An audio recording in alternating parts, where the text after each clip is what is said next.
So hello, everyone, and welcome to EB Speaks. And listen, it's been a while since I've been here. I've been doing life, but I'm happy to be here today. I am delighted. I missed you all. So I just want to thank all my subscribers and my faithful viewers for joining us today. And if you're a first-time viewer and you're wondering what this channel is all about, I will tell you that EB Speaks is a knowledge-based or information platform that feature experts, thought leaders, and everyday people like you and me who share their stories and expertise for the sole purpose of encouraging and motivating you and informing you to make better and intentional decisions for yourself, because I believe that our stories and our expertise would serve as streetlights and survival kits for those who are coming behind us. Today on EB Speaks, we're talking about organizing your space to maximize your quality of life. And this episode is another installment of Avoiding the Later Life Crisis. And to do justice to this conversation are two special guests: certified holistic space manager, Ucheju Iziogu, and licensed psychotherapist and clinical social worker, Priska Swaray. Priska and Uche, welcome to EB Speaks. Thank you. Thank you. And today we're going to, talk about how you can organize your space to maximize the quality of life. But before we delve into the conversation proper, Uche, please, can you, both of you really, can you please give us a brief introduction of yourself and give us a background of what you do? Thank you. I think I'll let Priska start. Okay. Okay. Well, EB has already said my name. I'm Priska Swaray. I'm a licensed psychotherapist practicing in the Twin Cities, Minnesota, USA. I actually work with adults and children. I work at a community mental health center where I diagnose and I treat mental illness. And I also do some consults for some virtual behavioral health organizations who are based in different parts of America. So that's what I do for a living. Thank you very much, Priska. Fantastic. And Uche? Okay, so mine is a bit of a bullet point. We've been here before, and since this is our second take, I'm a business analyst and a space manager. And what that means is I tend towards holistic space management that is helping people settle into their homes in a way that the space actually supports them and their evolution. It's design that's geared towards the well-being of the whole family. Fantastic. That's what I do. Fantastic. So today, Uche, you and I you'd been on EB Speaks, and we talked about avoiding the later life crisis, and we talked about how to organize your space to maximize your quality of life. Mm-hmm. And in that conversation, there are so many things that you talked about. As a matter of fact, when you talked about, when we're going to do the topic, I was wondering, how can we actually maximize our space, and then until we kind of like had that episode, and then you brought some insights into it. And for the benefit of those who were not on the program, do you mind just quickly giving us a few tips or insights into how, on the little things that we can do to maximize our space to improve our quality of life, practically speaking?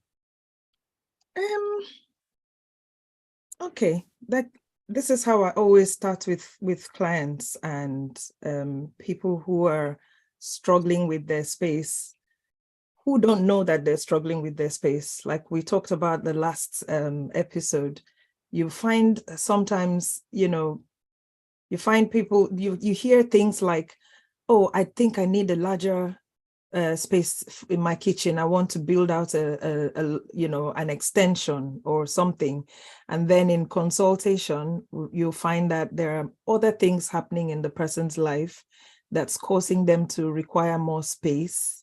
They think they want more space, but then you find that it's because things have not been positioned or placed in a way that it supports them. So somebody who, for instance, is a sporty person that starts their days outdoors, comes home to a room and a bathroom that is closed in, it's not, you're going from outdoors to indoors, so you're feeling free and then you're feeling stuck.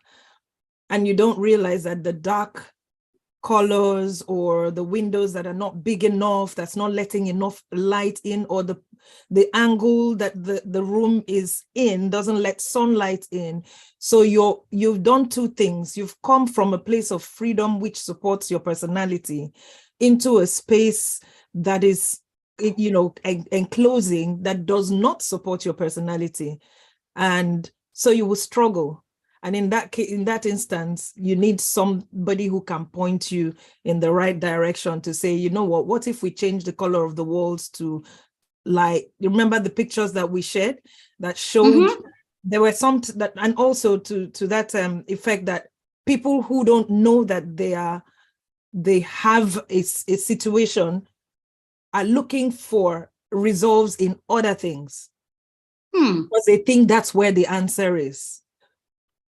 So sometimes the doctors will tell you where you feel the pain is not where the problem is. So you go through consultation to get to the root cause and then eliminate the issue from the root cause. So one of the things that I always try and say is there are no one size fits all methods for anybody to apply. And if I was to say, well, you know what, you should always have bright pillows in your room because it makes you feel alive. The someone whose personality is not, let's say an introverted person who wants enclosure would not help them. So it's important to know that there's various tweaks that you can do, but you must be able to align it with your own personality for it to work for you. The thing that worked for IB may not be what works for me, and none of it is wrong or right. It just is. And that's why it's holistic, and that's why it's personality centered. It has to be about you, the person, what your experiences are that has brought you to this point, and what it is that you need going forward in your evolution. Because what you liked in your 20s is not what you like in your 50s. You've grown. So there's no one size fits all. And that's why we always share pictures and videos of other, scenarios that have happened with other people. And then one person might say, oh, that shoe fits me.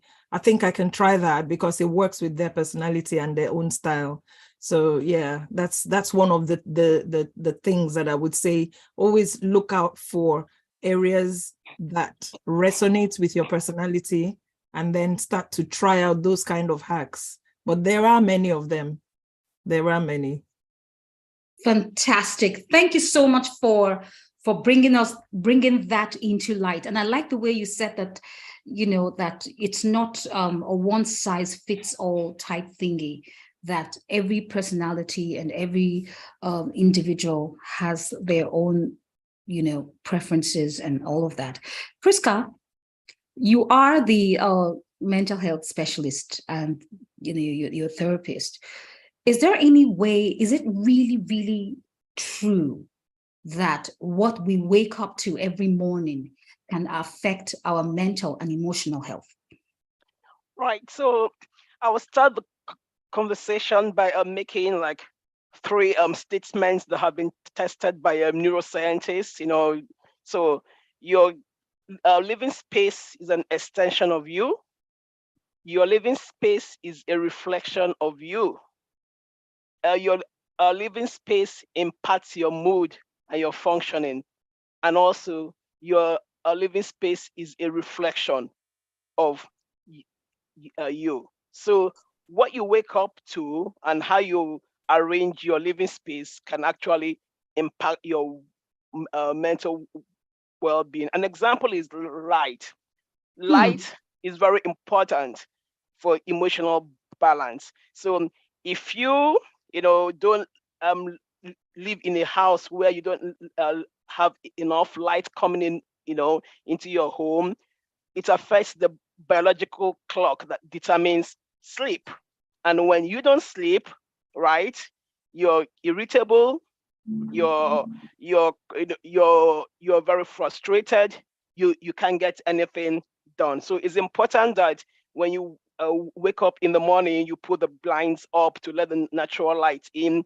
At night, you also put the blinds down, because darkness somewhat helps off sleep. But there's something I want to point out is, you know, people who live in dark houses, like in basements, right, where there are no windows and no lights, you know, they actually, you know, can trigger depressive symptoms.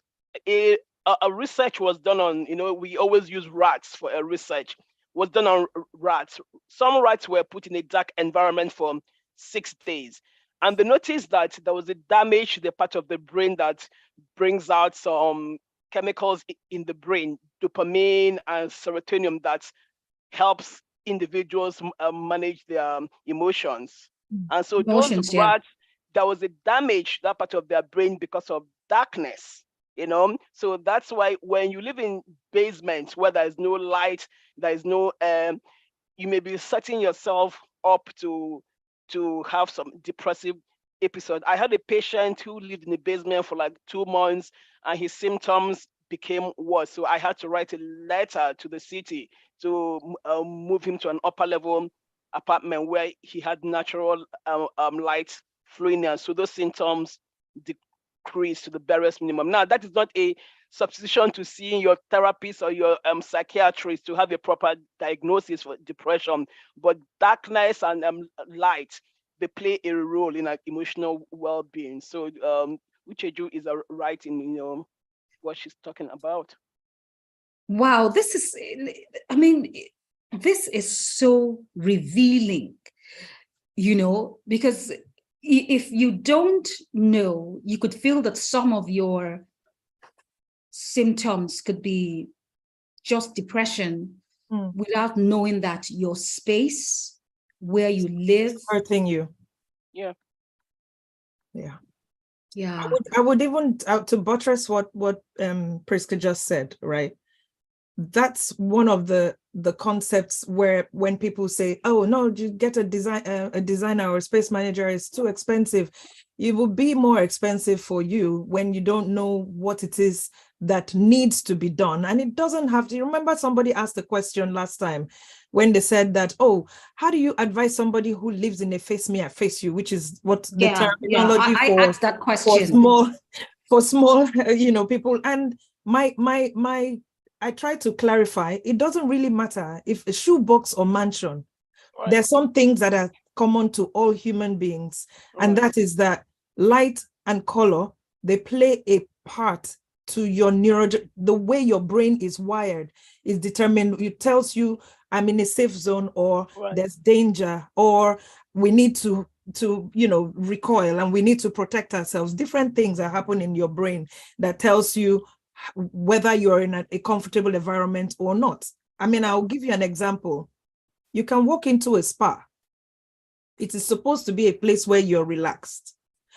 But the people, there was one I saw, they've got like, their brand is orange and green. And so the walls, the cushions, everything is a shade of orange or green. And I'm not kidding you, I watched at least 4 people come in and leave almost immediately.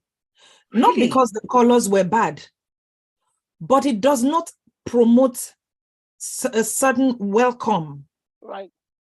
It's your brand collateral. Yes, you're trying to maintain the integrity of your brand, quite all right. But it might appeal to that person, doesn't mean it's going to appeal to everyone, which is why general public spaces have neutral colors. It allows people to feel welcome in a place. The color definitely plays a very big part, you know, in the things, in the what's the word I'm looking for now, in the psyche of a person. Right. That's occupying that space. So now if you have to live there, you would definitely be hurting yourself if it doesn't promote well-being for you. Right. You know, Okay. no, Right. Krista, go on. And even, you know, to piggyback off what Ucheju says, we know from because everything that we do in my field is based on research, right? So we know that adding color to a home improves the mood of people who live in the home. Now, cool colors, it just makes you live in a kind of like a relaxed atmosphere, you know, like light blue or some light yellow than a house that is have all black walls, you know, and it just triggers feelings of sadness. But adding color to a home improves the mood. It has a relaxing atmosphere that helps to uplift you and balance your emotional well-being. So all of those are very important things to think about when you're arranging your space. Really? Yes. I think so. You know, these are things that we take for granted. Yeah. Sometimes we just say, oh, well, these things don't matter. But just even listening to you and even looking back in my own life, you know, I kind of like can put 2 or 3 things together and say, yes, that your environment, your living, well, not living, now your living space can actually affect your mental and emotional well-being. Thank you so much, guys, for putting that into perspective. And I know that people sometimes may not believe it, but it is, from what you're saying to me and from the research, it is true. Now, Uche, we were talking about, of course, you are hands-on designer, holistic space manager. So it's your job. And the last time you came, we were talking about how arranging a room affects, we had a scenario of a young person, a teenager, and how she had a baby room, but she was a teenager, but then the room hadn't been upgraded to suit her current status as a teenager. And what kind of effect did that have? Yeah, I remember that particular conversation. So basically you find that they're always out of home. They're always, you know, hanging out with friends or in spaces where it supports them more, because the room hasn't grown, it hasn't changed, it hasn't evolved with them. It's still, the child used to like, or rather, maybe she didn't even have a say in what color the room was painted when she was a baby. But now she's older. Now she's beginning to get her own personality and understand the things that she likes and what appeals to her. And you know what you were like at 16, you're beginning to get your own independence and your own understanding of yourself. So I know that I've changed color schemes in a few years. Every 5 years, it's a change. Oh no, I'm not too much with pink. So when you find a teenager who is still living in a room that was painted pink and blue, or you know, pink with frills for a 5-year-old, she's not going to feel supported in that space. He or she, they need to put their own mark. They need to, that's why you find teenagers sticking pictures and things on the walls of their of the music band that's, you know, that they like, or if for girls it's the band leader that they have a crush on, and they do all these things. But you see, like I say to parents when children would come to my house, and I used to have a wall in my corridor, I painted that wall black, and then I had chalk and I had erasable pens, so that when they came to my house was the one place where you would not find children's writings on the chair or scratching on the table, because they had a place to offload. Same with the teenager. As they're getting older, they need to be able to have a say as to where they position things or how it's done. Leave them to do it by themselves so they can be comfortable in their own space. And I promise you, like Priska would tell me if I'm wrong about this, when you watch the children and you see how they're evolving, you actually start to notice their personality. You start to see signs about the kind of person that this child is. They're your children, yeah, but they're growing and they're their own individuals, they're their own people, and they're going to develop in other ways. And when a child is, for instance, being bullied, you will notice in the way they interact with their space at home, how the child starts to, behave around their space. And you only see that if you go in there and make some changes from when it was, when she was 5 to now that the person is in their 16, 17, 18, even. Some families don't make any changes whatsoever. Every room is just as it was from day one. And it's not healthy. It's not healthy at all. So yeah, that was one of the signs, is how you find them always now wanting to hang out outside of the home. But where the home supports the child, you will find that a lot of them even want people to come home because now they're room proud. They want to show off their room, and you find your child more at home than outdoors if the home supports them. Okay, I think you just took that. I was going to ask you a question about how the child interacts with his room or her room. And you've just said that if the child loves the room, then he tends to spend more time in the house because the room supports his or own mental and emotional or personality, as the case may be. Yeah. So that's very great insight. But then I'm going to ask you this question because painting a house is not cheap, Uche. And I don't want to sound like a bougie, the kind of way, but realistically, like not everyone can afford to paint a house every 5 years, as the case may be. Some people have like 5 children or 4 children, and the children are like all staying in, maybe all the boys in one room, all the girls in one room. So, that kind of way. So realistically speaking, how can we, in the current economy, do this? Like make a house in such a way that the child finds home attractive? You let them do it. You let them do what they want in their room, especially in their room. And my advice usually for anybody starting out is take neutral colors, because you're better off having accessories that you can change because they grow old. Okay. You have pillows that you change the pillow covers, so you're not throwing away your pillows. You have throws or bed covers or mattress covers or whatever that have color on them that suits the person. If the person likes blue or purple or plenty multicolors, I would not sleep if it's not plain. But my daughter loves patterns. That's what they like. So you've got to let them be able to express themselves in that space. I'll tell you 2 things, right? There's something that I'm beginning to learn. If I walk into a marketplace and I just scream, hi, lady with the purple t-shirt, there might be 5 people there wearing a purple t-shirt, and they would just not listen because hello. But if I went down and drilled down to the shoes and the color of the shoes, and then you who came out of your house wearing those colors know that I'm talking to you. So it's important that you, like we said, I started from the beginning, it's important that you identify what resonates with you.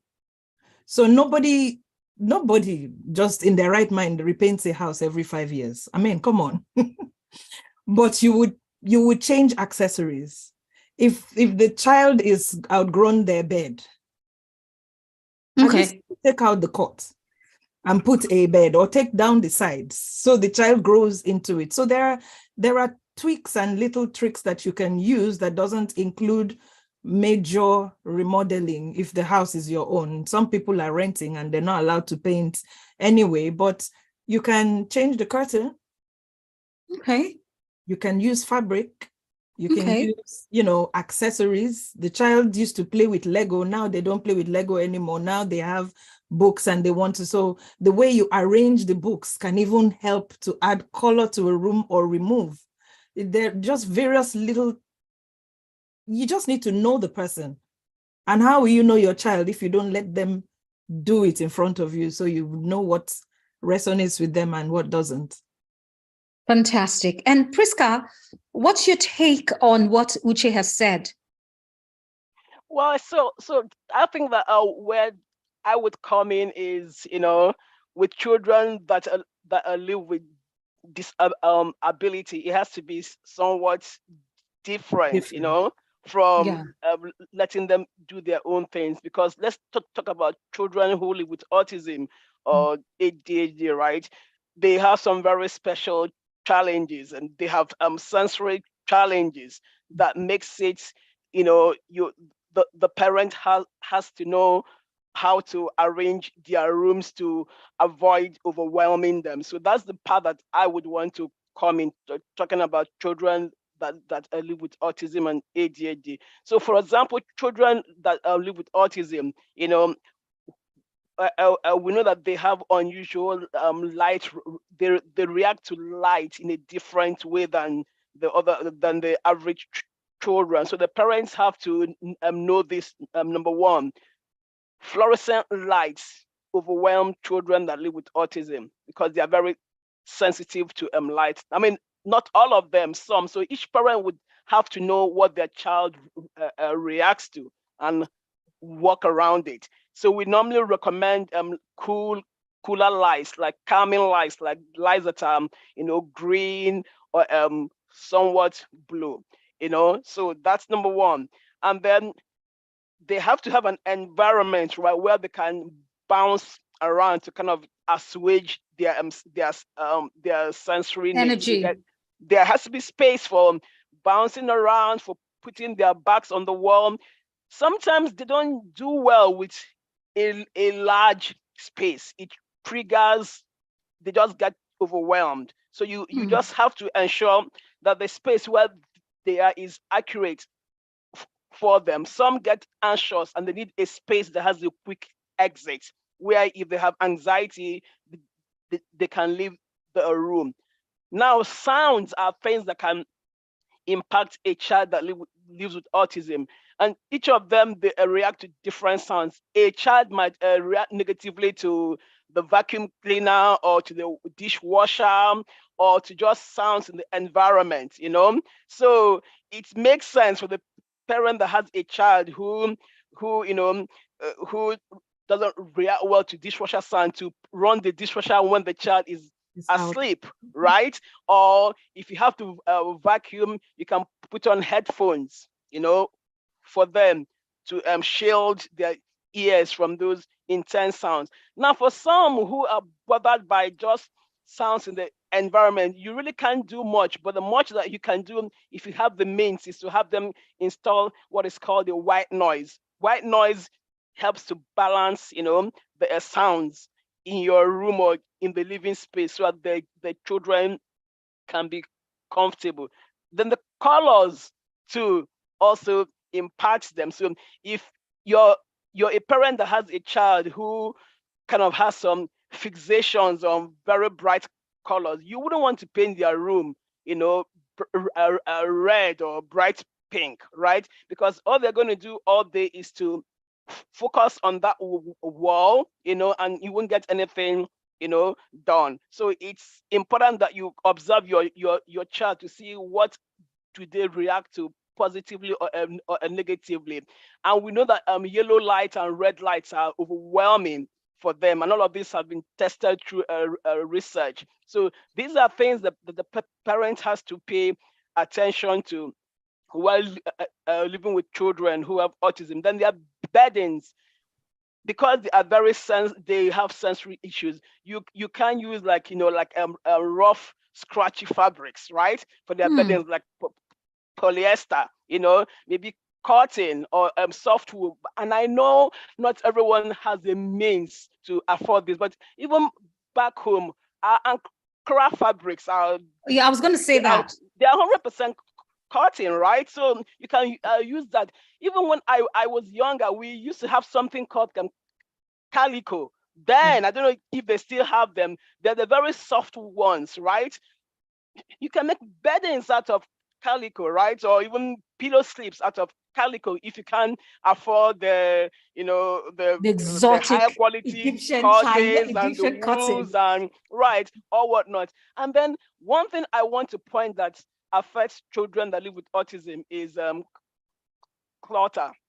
That's the worst thing you can do to your child by having your room filled with stuff, or your house, because they are hyper focused, they are hyper observant, right? So they can get fixated on, trying to figure out what is in the room. And if you have lots of things in your house, everything is going to overwhelm them. So that's why we always encourage parents to keep it simple. If you have a child that lives with autism, keep it simple.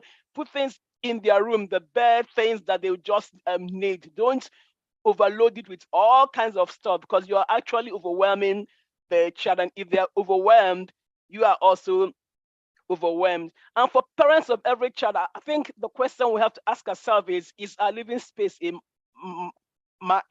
field, like a minefield, a minefield?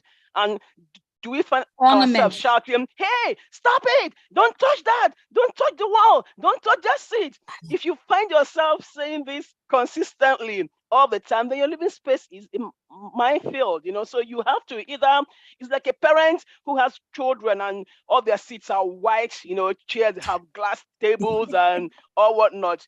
Of course, that's a minefield, because you're going to be screaming constantly, and when you scream, you are stressed. When you're stressed, your well-being is impacted. So either you take those things out, or you have a space for them to play where there is nothing in that space that is beyond bounds, everything that they can touch. Otherwise, if you don't do this, then you're triggering stress and anxiety and even depression for yourself. And thank you very much, Priska. Let's talk about the child's parents that have children with ADHD. Okay. So I think, what is ADHD? I think that's where to start with.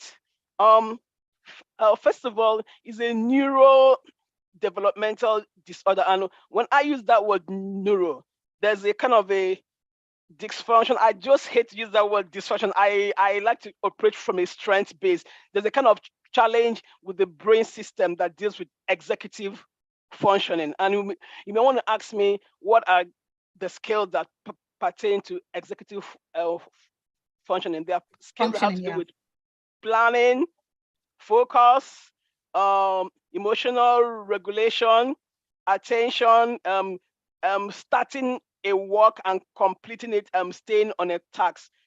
Children with ADHD have challenges with their executive functioning, okay? And there are three kinds of ADHD. You have the combined type that is inattentive and hyperactive, or you have the ones that are just mere inattentive. Then you have the ones that could be more challenging, and these are the ones that deal with hyperactivity and impulsivity, And so with all of these, and they also have sensory issues as well. So it can be very challenging for parents, unless they get the living space right. So the place to prioritize, first of all, is the bedroom of a child who is living with ADHD. You've got to ensure that it's a calm and a soothing environment for them.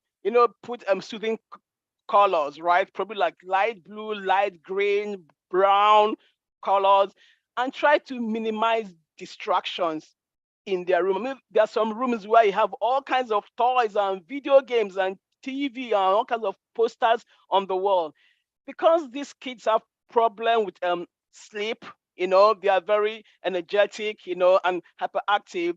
These are going to cause distractions for them. So you have to put the barest minimum in their room to ensure that they're able to have a good night sleep. Because if they don't sleep, you don't sleep, their school is impacted, your well-being too is impacted. And then it's good to have a separate space for them to do their homework, unless you can ensure that the bedroom is appropriate. So in that space for the homework, just put table and chair.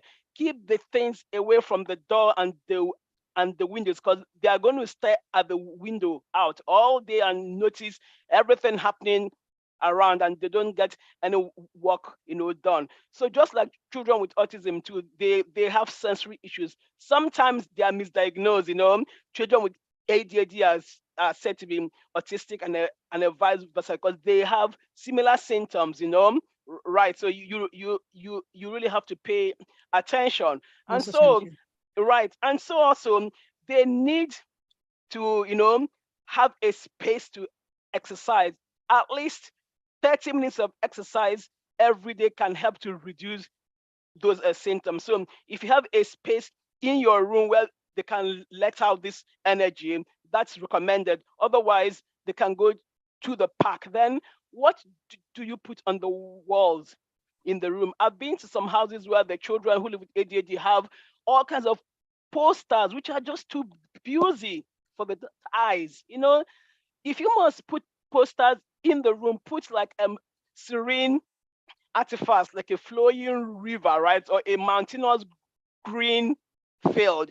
This helps to trigger feelings of relaxation for the child, and having like a rock star with a rock band, and everything, it just affects your brain, and your mind is crowded, and the child can't sleep. So the room environment, you have to minimize distraction there. The bedroom is a priority. Soothing colors, soothing the bed sheets, just as a child with autism, because they can also have sensory issues. You create a different workspace for them if you can afford it. If there are rooms in your house where they can do their homework with a little distractions.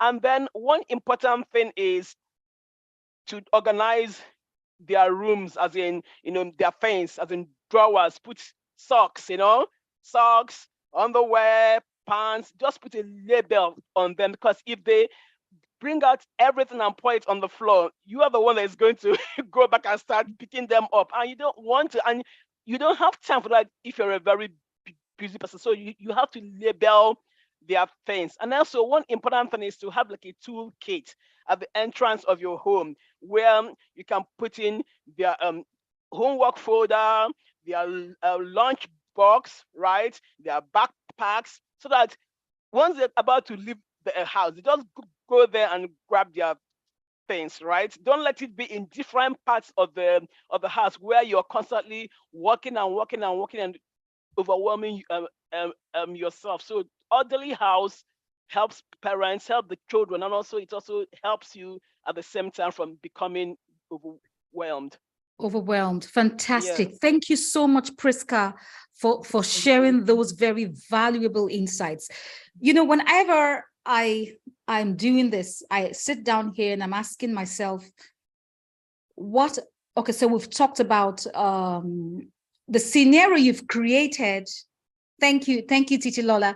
The scenario you've created is for like maybe people that are affluent, so they have da da da da da da da da da. And then I just think back to the average person,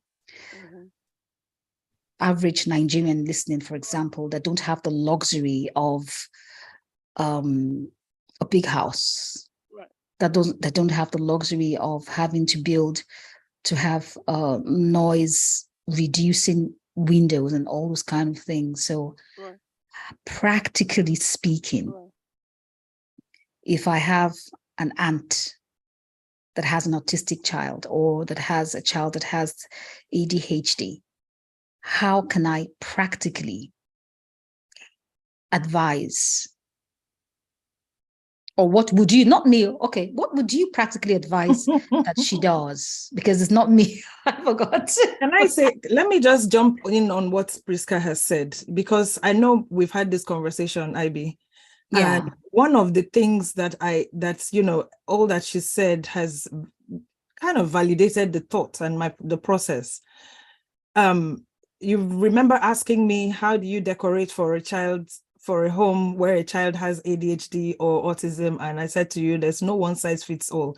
It's the real truth, because each child, even with ADHD, have various levels of it. So what one child reacts to may not be, there are symptoms that are general to everybody, but the extent to which they are affected differs. Just like human beings, all people, everybody doesn't react and engage in the same way, at the same level, and at the same capacity. So one of the things that I do for decorating for children where there's autism, I go to an organization where there are trained people like Priska who can take the diagnosis that I suspect and then define it. Because one of the, like people in Nigeria, you were just talking about what can the person who is unable to, what can they do, right? First step is the information. Getting that information, at least know what is wrong with it, what is happening with the child first. And then you can start to figure out ways that you would create the environment for yourself. And we none of us all woke up one morning and just always lived in a big house. I used to have my home in Ibinabo Enebi. Anybody in Lagos would know where Ibinabo Enebi is. When I moved back with my daughter, when she was 2.5, and knowing that as an only child, you want her to be able to have my daughter has a bit of ADHD, but it wasn't diagnosed. But one thing that I know, maybe because of my job, because of what I've always done in terms of space management, finding that this is a child who needed activity and needed space, I created a small hut-like thing, playhouse, outside. So all the friends, when they come to play, that's where, in that way, the room where they sleep is sanitized, and it has always been no TVs in the room, just so that you can. But this is for someone who can afford the TVs. A bit, if you don't have and you have only one TV in the house, better for you. It's in the living room. So your room is already sanitized. So for someone who is unable to employ the services of the space manager or a neurodiverse coach or anything like that, the information is in the palm of everybody's hands now, thank God to internet and Google. Uche, I'm talking about my in the village. Okay. In the village. Yeah, I'm just saying, like, in the village where there is the average woman that sells fresh fish, for example, in Creek Road Market, for example, they live in a cluster, face me, I face you. I'm just being very practical in a sense, in that sense. Housing. Right. But you still need to be tidy. It doesn't really matter. Even if you're in a shoe box, you still need to be able to declutter. I've seen my cook used to carry anything you want to throw away, he wants to take it. I had to call him and educate him as to see all these things that you are packing now that I am throwing away. You're going to use it and clog your house up in a way that you and your wife will not find road to pass. And it will affect the children. But if they don't know that is what is causing the problem for the child, they'll say, "Na stubborn pikin, he's a stubborn child. He doesn't listen. He doesn't do this." Which is why information is the first step, is information. At least know first that there's a problem with the child, and not that it is, the sensory things. When children shake with sound back home, when we didn't know what was ADHD or autism, they say yes. And I was saying, just to piggyback on information on what Ucheju is saying, we need to get diagnosis. And I know that we can't diagnose our children by ourselves. If you notice something unusual about your child, it's good to. I think every place has a hospital. I hope to get an accurate diagnosis, because you need that to help them work with something. And like you said, how will an average family who has nothing, if their child is autistic, it doesn't take money to open up your window blinds in the morning, right? And to pull it back at night. It doesn't take money to declutter your room, right? At least keep it organized. It doesn't take money to, we're not asking that you should buy a $10,000 bed sheet. We've talked about your Ankara fabric, Ankara, right? yeah. Your Ankara, use that as a bed sheet. Your calico, I mean, we used to have like a very soft calico back then when I was in a school where we did home economics, whatever with. Use that as a bed sheet and as a pillow. At least you have to live within your means and do what you can. Yes, and your means. Then go right, go outside, go and play. Let the children play and bounce off some energy outside. Right? Yeah. So those are something I Sorry, would there's a Laura's iPhone. She needs to mute. Yeah, I think it's Laura's echoing. iPhone. Let me mute Laura's iPhone. Perfect. That's Okay, Right. fantastic. Yes. Now, yeah, perfect. Thank you. Yeah, you know that Ankara thing you're talking about. My mother-in-law, my late mother-in-law, right? She was the one that taught me Ankara. When I had my first child, of course, you go and buy all those sheets and everything in the mother care, everything. Right. And Mama would say, Mama, when I want to lie down, go get them. Mama would now say, she would now touch the bed. She would say, Ibi, put Ankara on the bed. That's right, of course. Because it's cotton. She said, it's cotton. She said it is soft. It go make pikin sleep well. That's and that was right. how I now knew that, hey, this Ankara. So I learned the habit of, even when I was putting them on my bed, I didn't quite know the logic behind it, but I just knew that Mama said, put Ankara. Now, at this point in time, I would like to say that if you're watching my channel for the first time, EB Speaks, I'd like you to kindly subscribe to my YouTube channel, Ibinabo Enebi. And then if you have any questions, feel free to text your questions on the comment section below. If you're watching via Zoom and if you're watching via YouTube, please text your questions and my guests, speakers will be able to answer the questions. In the meantime, let me just take a look at some of the questions that I have here and comments. Somebody says, Tita Lola, thank you so much. Tita Lola says, excellent. And another person says, thank you, EB. You just spoke my mind, the average family. Another person says, well done, great discussion. And somebody else says, most parents don't usually agree when a professional analysis or observation, don't necessarily agree, I suppose it wants to say, with professional analysis or observation when it comes to their children. Now, thank you very much for your comments. And listen, if you have any questions, I have the experts here. Please feel free to ask them your questions. Now, Priska, I want to ask you this question. Hoarding. Uche, I know you've come across the issue of hoarding. Is hoarding a mental health issue? Well, absolutely. So hoarding is a mental health issue that requires a mental health diagnosis. So let me give you some core elements of hoarding. So people that hoard have these 4 characteristics.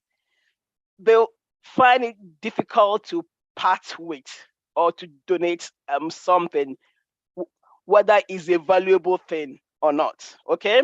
Number 2, and the reason why they find it difficult to part with is because of their thought process that tells them you have to save this, you have to save this, and then it's always a distress for them to part with those things, and this makes them accumulate the things to such an extent that it occupies all their living space and they can't use their living space anymore. And then when this happens, it impacts their social functioning, occupational functioning, it impacts their quality of life. So is a mental health issue that stems from your thoughts. Your thoughts affects your feelings affects your actions. And so back here where I live, we take it very seriously, and they need serious intervention. There are different practical techniques that they can use, but there are some that are so serious to the point that they require intervention from community agencies who have to come in and take out and kind of do some form of negotiations with them, Hmm. on how to get rid of those things. And I wish I had my computer, because I am using my sister's, and I could have shown you a picture of a hoarder's house.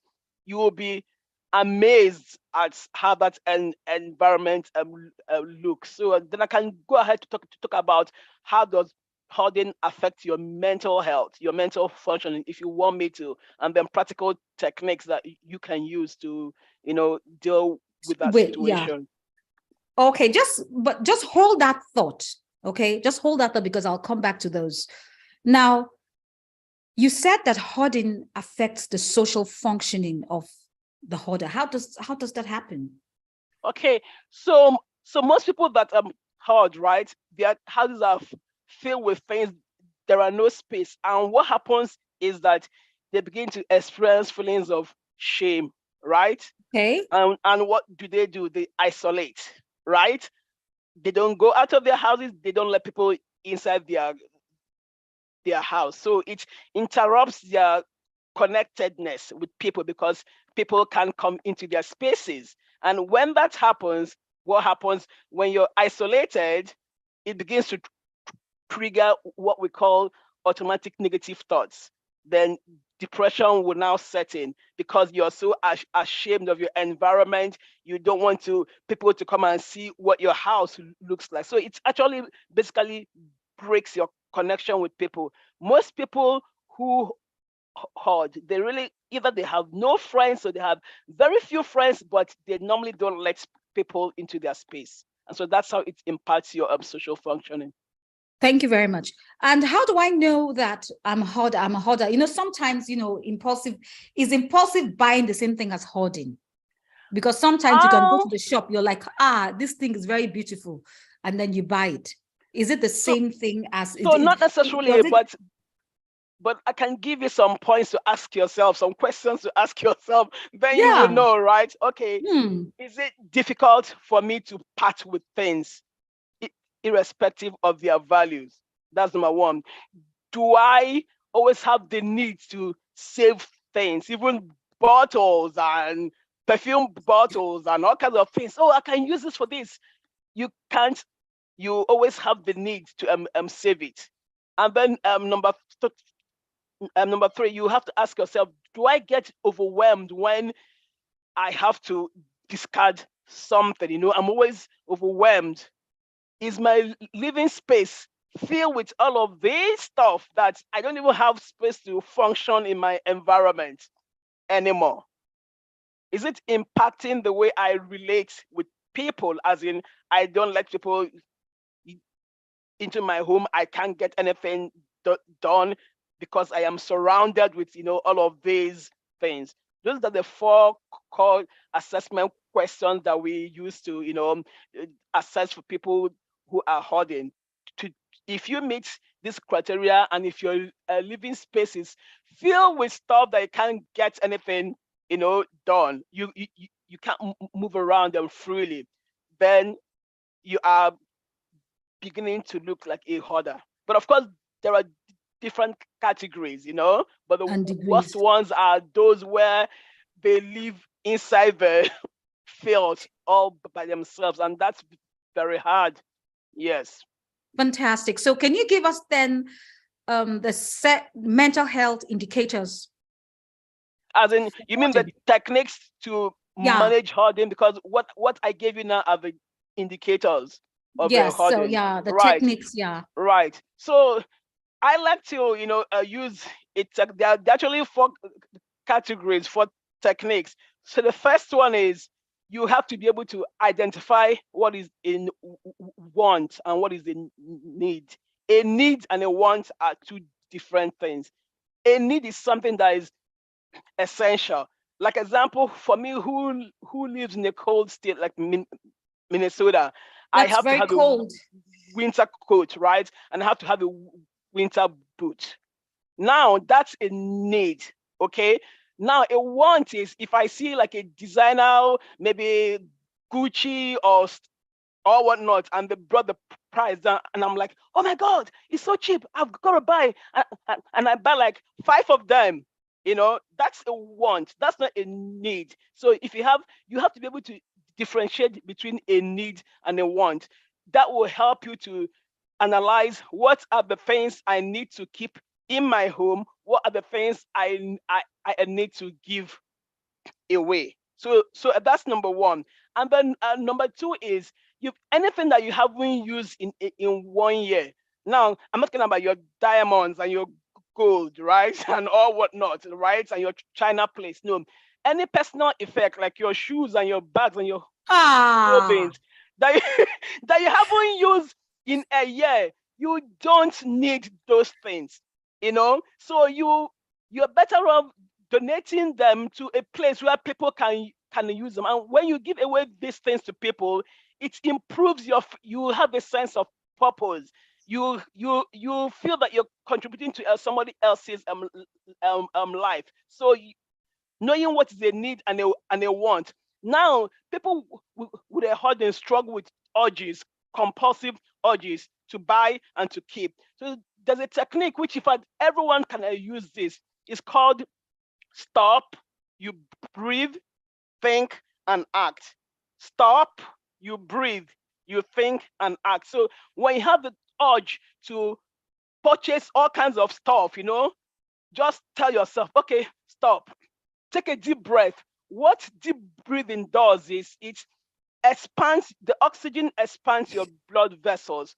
When your blood vessels expand, you're much calmer to actually analyze the pros and the cons of your action, and then you act. If we can spend 2 minutes doing this process, stop, breathe, think, and act, even in our everyday life, all the decisions that we make, you know, impulsively, this will help us manage the amount of things we bring into our space and the things that we give away. So needs and want, stop, breathe, think, and act. And also, you know, using the 1 year mark to donate things that you haven't used. Of course, apart from your goals and your diamond, but of course, it wouldn't hurt if you give those things away if you're not using them, because they're occupying space in your environment, you know, right? So these are the basic practical steps. I don't want to go into the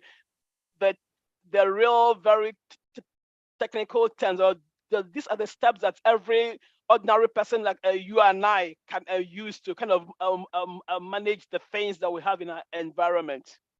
Fantastic. Thank you so much, Priska, for that. I just want to quickly read this comment. We need to continue to talk about these special needs issues to create more awareness, so it's easier for the parents to accept any diagnosis about their children. Thank you very much, Basi, for that. Uche, do you have anything to add to the conversation in that regard? Yes, I fully agree with her, 100%. We see this every day in decluttering work. And like I say, because we're trained to notice the signs, it's also important that you don't just tell someone who is struggling already with their mental health, or throw it away, because you're going to be triggering something else that might adversely affect the person. But like Priska said, there's negotiation and lots of negotiation. And where the person has already been diagnosed, then it's easy, because there are associations, like here where we live now, there are associations that I go to where there are people trained to have those negotiations, because I may not have the patience that it requires to negotiate with someone who has 3 bottles of the same perfume that are empty. Okay. But you don't know what value, how it is affecting their mental health to let go of that empty bottle of perfume, because they think they can't even use it. If you take off the cap, it's finished, it's gone, but they're keeping it. And that comes with understanding, if you have the information about how it can affect the person's mental health. But that's even for people who have been diagnosed. A lot of people are not diagnosed. And then there's a lot of, because you can still function, because there is maybe a big house, you don't really know how much stuff you have hidden away. Right. That's the more dangerous the more dangerous, I should say, part to your mental health, because when that person needs to move home or for any reason get into a space they haven't entered in a while, it's very overwhelming for them as well. So in the course of organizing homes, smaller homes tend to have bigger challenges, because that's where you notice that these things are already creeping up on the person. It's not been diagnosed. They don't have it, like Priska said, there are various levels to hoarding disorder. And a lot of us are hoarders without realizing that we are. But because it's not affecting our mental health to the point where we cannot function, we don't know until we get someone who probably notices the signs and starts to talk to you and ask you certain questions. Then we can say, I see a spectrum of, there are different spectrums of this, that here's how you can mitigate it. Here are things that you can do. If everything has a place in the home, there's a place for books. There's a place when I come into the house, I want to keep the car keys. So when I'm going out, I'm not running around looking for, where did I put the car key? Can't talk to you. So you spend time looking for it. There's a place, like Priska said earlier, where the children's underwear, some people, you may not need to or be able to even label it. You may not even have drawers, but you can use baskets. You can use this with covers. Yep. So there are various items in the house that you already own that we can convert to become containers, to become storage, to become items that you can use, push it under the bed, but is that whole concept of putting things in compartments that helps the mental health, the state of your mind to be able to feel like I can breathe. Right. And once that is done for the person and they've seen how they feel, you will not need to tell them to touch the other parts of the room. And usually you'll find that room, they keep it that way for as long as, even the children, husband self, don't enter this space, because that's, the woman has found that, I can breathe here. Well, yes, tell me, what else can I do? So you use things that are already in the house. So decluttering doesn't always mean throw away. It sometimes means reuse in a different way. Yeah. Repurpose this thing to work for you in this way. If the house does not serve you, then you are serving it. It's supposed to be the other way around.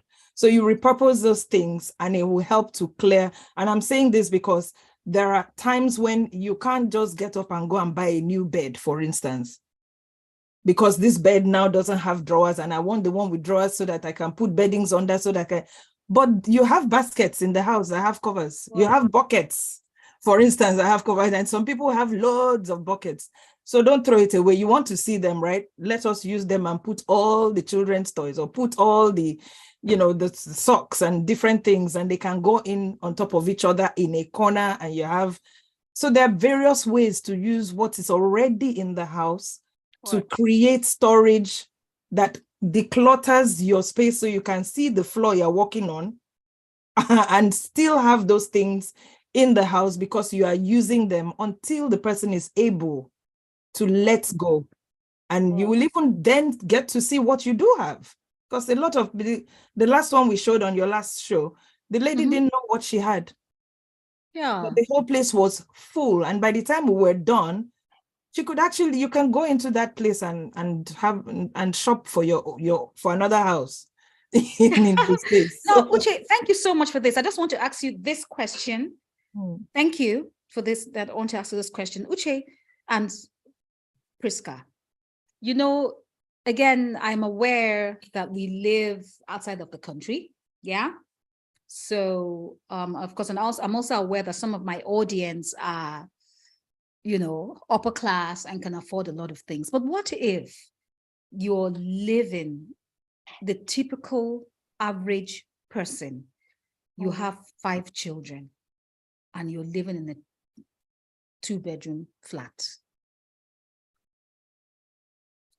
How can we, in that instance, live in a way, organize that space that we have to maximize our quality of life? Because these are real life issues. Right. You know, I think, back to what Ucheju said, we just have to make do with what's in an environment, as in, like, for example, organization, don't bring in what you're not going to use. Don't bring in things because it is free, right?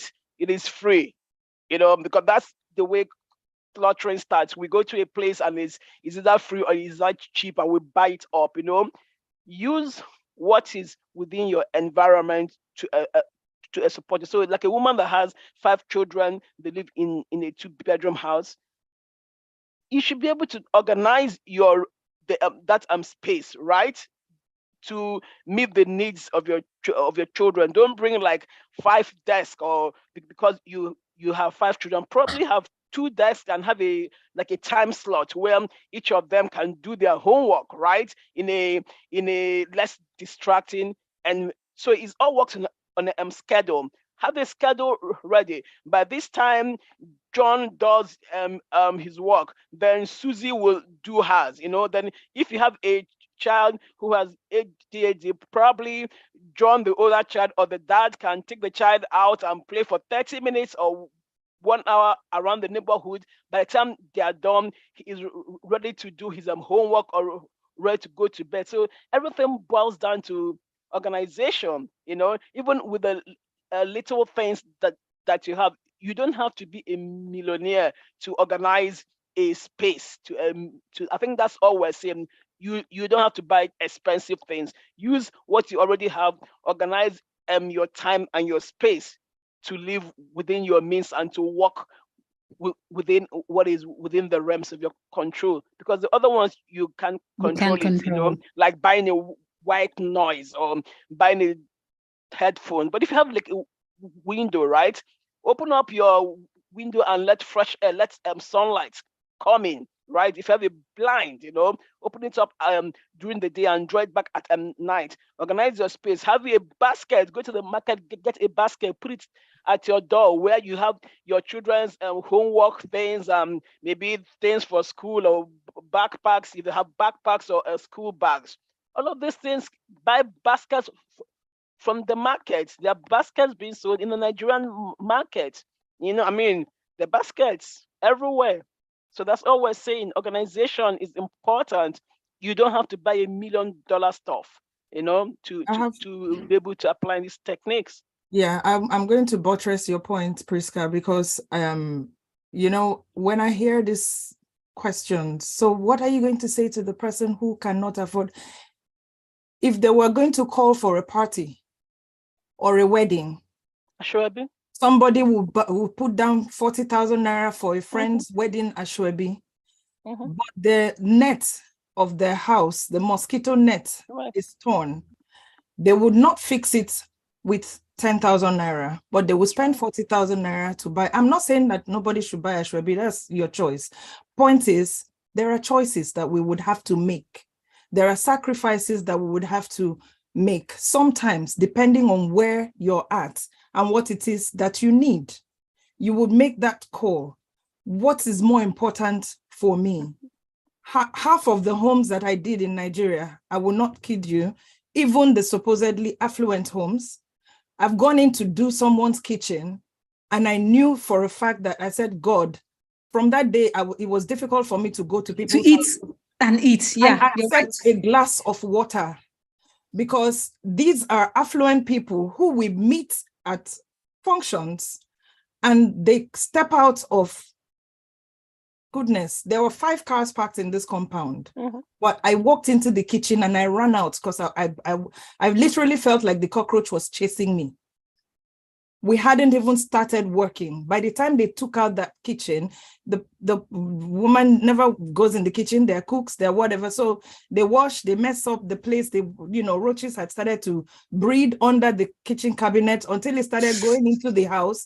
That's when she called for help. And I looked at like, until this is taken out, cleaned out, I can't come back here, right? So choices, whether it's $1 million, I said it before, whether you are in a mansion or a shoebox, Whether what you have is one shirt or you have a wardrobe full of shirts, if you wash that one shirt every day, you would still come out presentable. It affects your mental health when you come out and nobody is closing their nose because you've looked after yourself. Yep. There's the soap and water is cheap. Everybody uses it.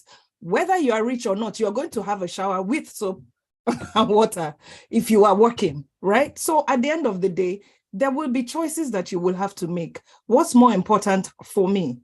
Is it that I should dress a certain way, or should my house support my family? I live in 2 rooms, there's 5 children, and what have you. I had those children. I made a choice to have those children. So instead of buying XYZ, let me get a carpenter to make me a big shelf that's wall to wall. So each child can have a row, and this top is for your books. This one is for your this is for this. There are ways to go about it. If you're living in a 2-bedroom house, you can afford to buy a to pay for a 2-bedroom house. Then there must be little things that you can sacrifice that would allow you the resources to be able to create spaces in your house for everybody in your home to live. If you can't, then I really don't know what else to say, but sweep it down, make it tidy, and open the window so that air can come in. Because really and truly. Yeah, fantastic. Ladies, listen, this conversation is inexhaustive, because again, it's not a one-size-fits-all situation. There are some situations where our environment can impact on our mental health, and sometimes the need to move out of that space is also necessary. Yeah. And so, guys, listen, Abi, is it true? Yeah, Priska? Yeah, absolutely, of course, absolutely. Of course. Yeah, absolutely, yes. Because again, we don't know sometimes how an environment can impact on somebody's mental health. So I would just want to thank, now before I thank you, if there's anyone who's listening and wants to get in contact with you, Uche, how would they get in contact with you? The easiest way is type in Linktree/Ucheju. That's what you see on the screen, and all the contact details would be there. Fantastic. And Priska? So it's just through my email, because I work for an organization, so we protect the privacy of, right? So just my email address, you can email me, _, then my first name, PRISCA @yahoo.co.uk. Don't ask me about the address, but that's my email address. Fantastic. The UK came in there, right? Yeah, fantastic. I'll put it in the chat for you. So yeah, it's there in the chat. It's there in the chat, and you can also contact them through me if you want, because then I can. Yeah. So that's guys, better, So guys, listen, if you haven't subscribed to my YouTube channel, please subscribe. It's Ibinabo Enebi. You can follow me on my social media handles: Ibinabo Enebi Instagram, Ibinabo Enebi Facebook, Ibinabo Enebi LinkedIn. And I hope that at the end of this conversation that you have learned a lot from the experts, and that you now know how you can organize your space to maximize your quality of life. And EB Speaks is about, informing you. It's a knowledge-based platform that helps to inform you. I do this by bringing in thought leaders, experts, and everyday people like you and me, whose expertise and stories would serve as streetlights and survival kits for those coming behind us. And I hope that the insight that you've learned from these guests, experts, are survival kits and streetlights for you. And so thank you very much, everybody. And next week, I have, not next week now, guys, in 2 weeks, I have another guest, and we'll be talking about planning. You don't want to miss it. And I think that will be the concluding session of the Avoiding the Later Life Crisis. And thank you so much, ladies. Thank you so much, everyone who, and most of my listeners were actually did a very interactive session. God bless you. And guys, thank you very much. And ladies, I'll call you. Bye, everybody. Bye. Thank Bye. you. Bye. Bye. Bye. Okay.